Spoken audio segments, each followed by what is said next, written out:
Captain Elizabeth Garza. I'm a United States Public Health Service Commission Corps officer. I'm an epidemiologist by discipline, and I am stationed at U.S. Indo-Pacific Command as the first liaison from the U.S. Centers for Disease Control and Prevention.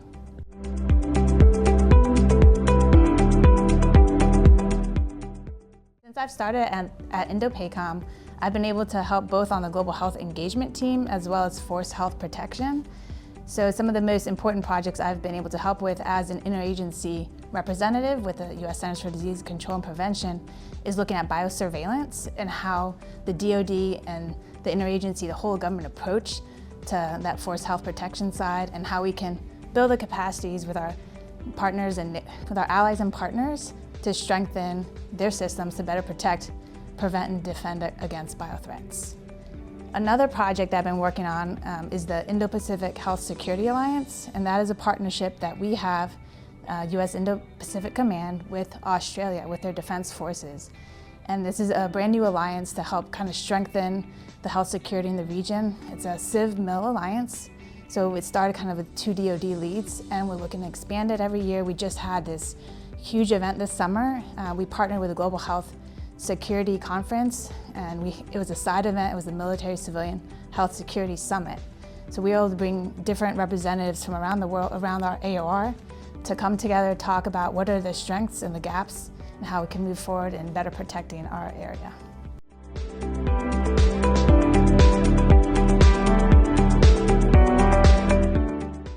As a commissioned officer in the United States Public Health Service, I'm able to represent what it means to do public health in uniform. I also represent the United States Department of Health and Human Services. That is where we fall. We fall under that Surgeon General. And I am stationed at the U.S. Centers for Disease Control and Prevention. So bringing that uniform perspective to public health, we have a network of officers around the U.S. and the world that are embedded in different state public health agencies as well as overseas with the Centers for Disease Control and Prevention mostly, but we also have international officers at health attaches in other countries as well. That could be public health service officers or civil service. But bringing that uniform perspective when I'm at a combatant command helps kind of level the playing field and understand like what is our comparative advantage, what do we do better than the Department of Defense, what do they do better, how we could better work together using the different strengths each agency, each uniform service has to really help with the global health security and global health engagement work.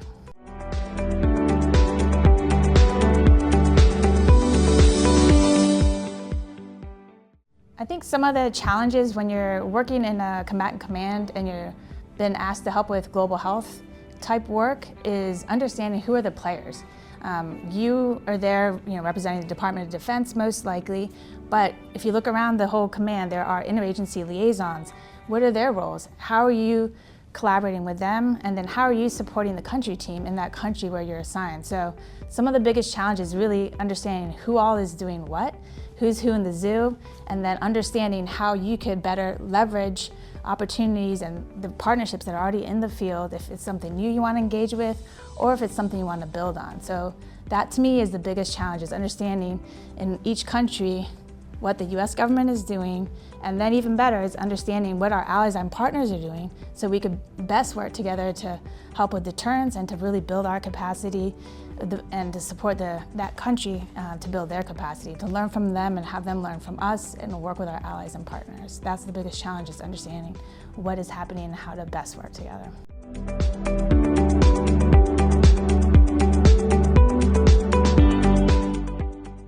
Some of the biggest lessons I've learned is understanding the culture and the language that the Department of Defense uses, as well as some of our interagency partners.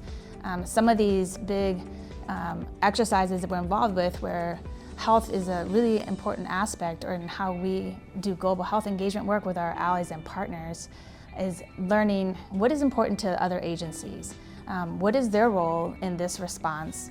What is the Department of Defense? What is their priority? And how does the medical and health feed into our combatant commander, his priorities, and how we can best support that and frame it in a way that he will understand or she will understand to best support the work that we're doing in the field.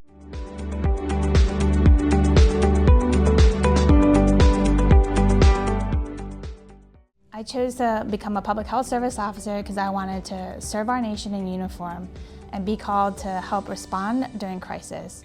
I wanted to be that compassionate face when people are in crisis and have lost all hope.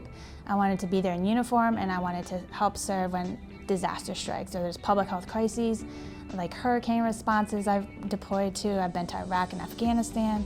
I've helped on our own US-Mexico border with the reunification mission, and during the border unaccompanied minor mission.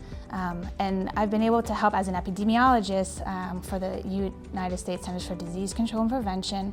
I've been able to help respond to a number of different outbreaks. And right now, everybody still has COVID on their minds, but there's also other outbreaks like Marburg, Ebola that are still happening in our country. And the best way to protect our own citizens here in the US is to contain the outbreak at the source. So part of what we do as epidemiologists is respond to help build the capacity, work with ministries of health of that nation so they know how to contain the disease and they're better prepared for next time to contain it at its source.